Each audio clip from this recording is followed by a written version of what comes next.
Hey, what's up, YouTube? My name is True Oak, and today I want to learn a little bit about my heritage. So, I'm half Algerian and half Indian, but right now I live in India and I grew up mostly with Indian Hindu culture. Even though on my father's side they're from Algeria, I never really learned too much about the language or anything like that. And so today I want to learn and dive deep into my heritage on my father's side, which is interesting because they're a descendant of a sheikh.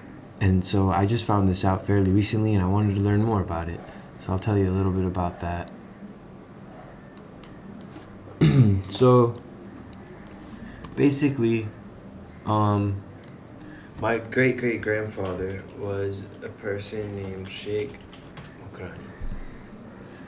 So this is a this is how what he looked like, and he was the leader of the revolt against the French and stuff, and he was also the leader of the Berber people in Algeria, and of the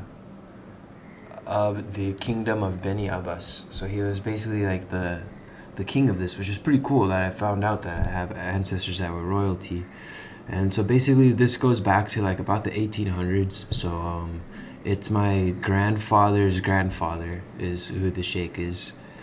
And so now I want to learn more about this because it's pretty exciting to find out that I'm like a descendant from this. It's like interesting, and I right now like I haven't read this yet, but we're gonna read it together and learn about this together.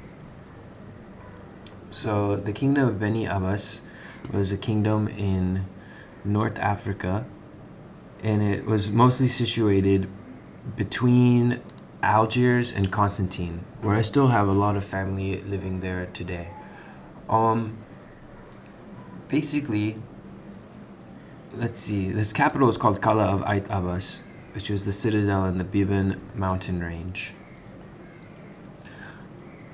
The kingdom was a long time a bastion of resistance to the Spaniards, then to the Regency of Algiers, strategically located on the road from Algiers to Constantine and from the Mediterranean Sea to the Sahara. Its capital, Kala of Ait Abbas, attracted Andalusians, Christians, and Jews in the 16th century fleeing Spain or Algiers. Their know-how enriched a local industrial fabric whose legacy is the handicraft of the Ait Abbas tribe. The surrounding tribes were also home to intense intellectual activity and a literary tradition that rivaled those of other Maghreb cities. At its peak, the influence of the kingdom of Ait Abbas extended from the valley of the Sumon to the Sahara, and its capital, the Kala, rivaled the biggest cities.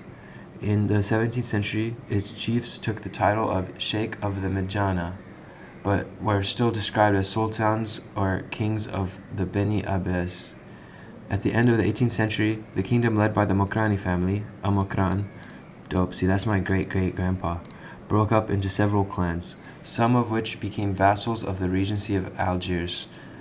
However, the Sheikh of the Medjana maintained himself at the head of his principality as a tributary of the Bey of Constantine, managing his affairs independently.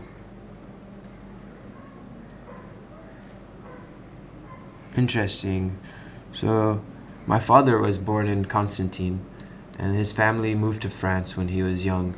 And then so my dad grew up in France, and so I was born in France. And it's interesting that like they were like our colonizers, and like that's the passport I hold. And it's like, like I wonder like what really happened even in my family history that led to like them being like this closely related with the sheikh, like it's like the grandfather, and then like they ended up becoming French, which I think is kind of odd. But I'm gonna read a little bit more about what happened. With the arrival of the French, some Mokrani took the side of the colonizers. Yeah, I guess that's what happened with my family, which I think is unfortunate, but it's like not something that I have control over. But I mean, like, it's just like when I talk to my dad about it, he says that like, like some of the people that are like kind of like old school and like old-fashioned and stuff, and like I guess their perception, like seeing the French was like they were like more like ahead in like time or something. I don't know. The French, to strengthen the hold of the region, relied on the local lords, maintaining an appearance of autonomy in the region under its traditional leaders until 1871. Its sovereigns assumed various titles, successively Sultan, Mokrani, and Sheikh of the Majana. Temporarily integrated into the French military administration before the revolt of 1871, they were known as Khalifa and Bashaga.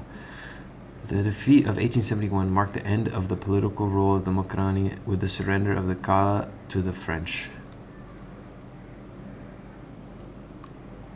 So I guess there may have been like a split in the tribes descending from the Sheikh, and like some of them sided with the French and some of them continued to fight the resistance. This is about the founding here. This is pretty interesting. What I actually wanted to explore was a little bit about the ancestors of Sheikh Mokrani. So I want to see like where I'm descended from, because I know that I'm descended from him, but I want to see where he's descended from, so I could go a little bit deeper into understanding that.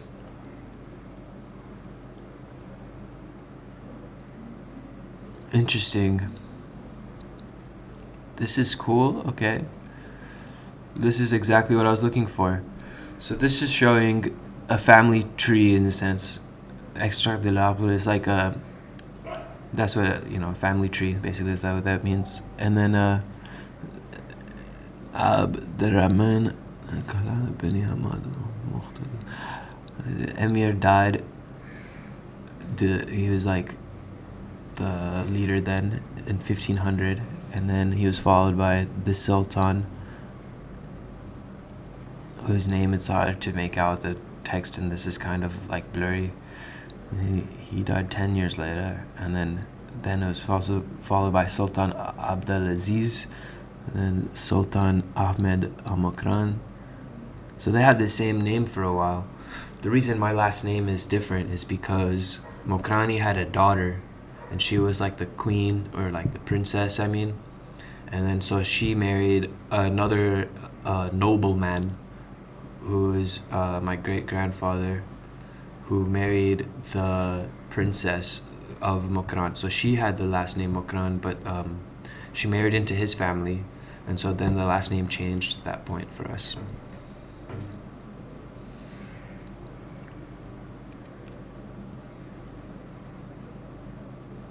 Our last name is Tuzan, similar to this here, but it's interesting. They kind of they always married like within the like kind of like family in a sense, or like it was like the nobles married nobles, and they kept it that way for a while, up until my dad actually, who married a South Indian person who was my mom, married my mom who's South Indian, and so like his parents were part of the same Kabylie tribe, and then their parents were part of the same thing, and it goes on like that for like a while.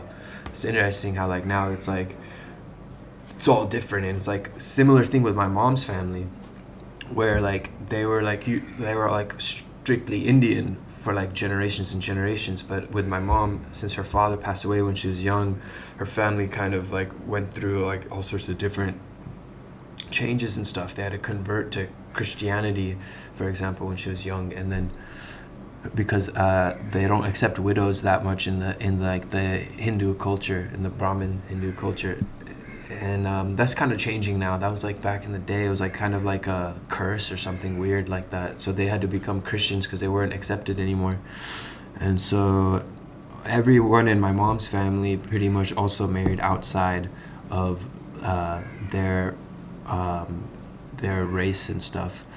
And the same thing with on my dad's side, like all his siblings too, like either like French or Pakistani or Senegalese, like they like married like outside of the tribe basically.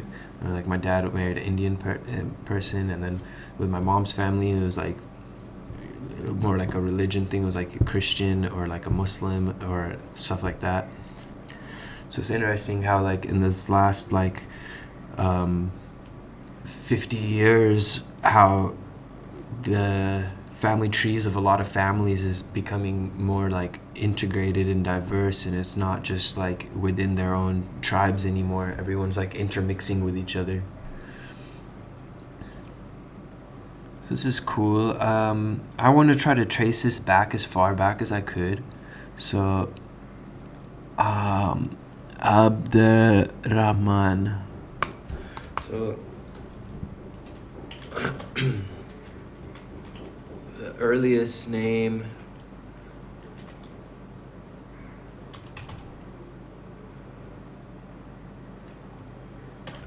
is this one. But like it seems like this name is common for rulers in this culture. And see, like there's like different Abdurrahmans. There's like this one is from Morocco, this one is like in the Umayyad, like this is like way far back. But this is probably, it's all connected, Cordova and stuff, but it's like this is not exactly the person I was looking for from the family tree list, because that would be from the year 1500. So try to add the year. No, that's not it. It's talking about 1500, man. I'm talking about the year 1500. It's quite interesting. If I can just find... Maybe if I put it in French, because it's listed in French on here. Abdurrahman. They spell it a little differently.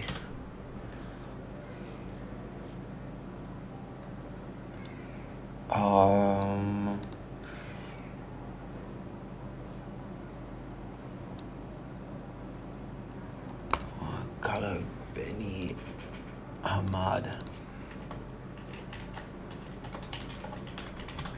Sometimes they spell Kala with a Q, sometimes they spell it with a K. It's like a lot of this stuff is like spelled in like 5 different ways, so it's hard to really like do this research.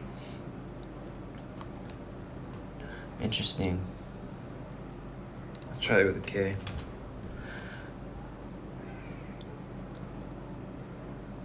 Archaeological site.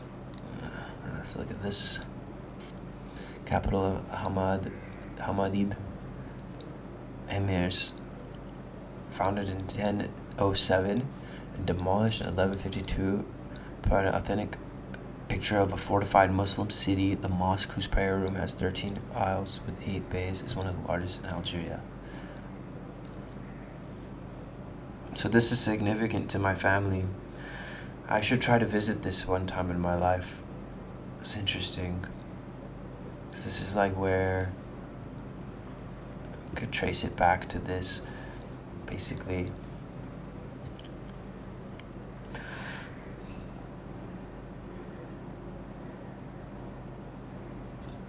Beni Hamad, and then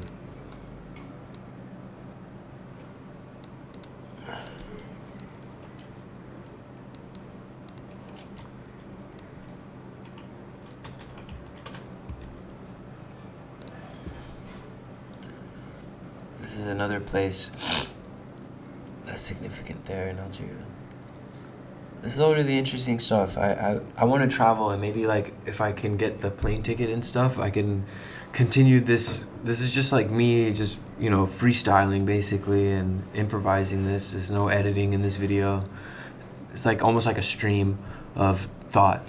But if I can have a little bit more of an ambitious project, I can try to visit all these sites and make a video for you guys. If you're interested, let me know in the comments below. Thanks for watching, and subscribe. Peace.